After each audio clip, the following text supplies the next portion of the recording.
Како ќе го регулирате интернет просторот за да се разликува која страница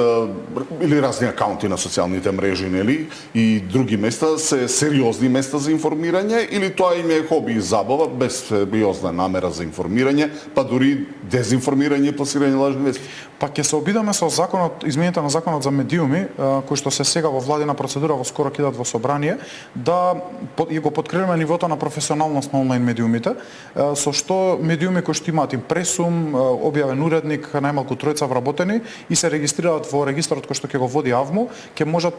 да го добијат да бидат запишани во тој регистар на онлайн медиум и со тоа ги уживаат сите права и дома и меѓународно на онлайн медиумите како препознаен медиум. Ова е барање и од Европската унија, но и наша желба да поставиме определена граница на тоа кој ги информира граѓаните, на кого може да му се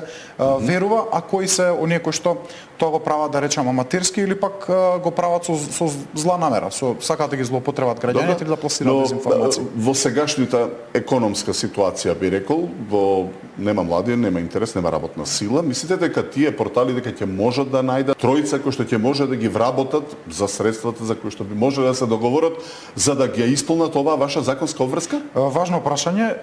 Мојата задача беше да најдеме начин како да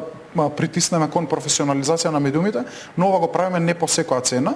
и не го правиме задолжително за сите медиуми. Сите оние кои што сакаат да продолжат да работат без тројца вработени или не сакаат да се регистрираат во регистарот на АВМУ, можат да продолжат да работат, нема да имат никаква пречка за тоа, но сепак медиумите кои што сакаат да се препознаат или да кажат во странство, особено да членуваат во здружение и така натаму, и сакаат да кажат дека се препознаени во државата како онлайн медиуми, треба да им ја дадеме таа можност со ова препознавање. Точно е, определени регионални медиуми, помали онлайн портали,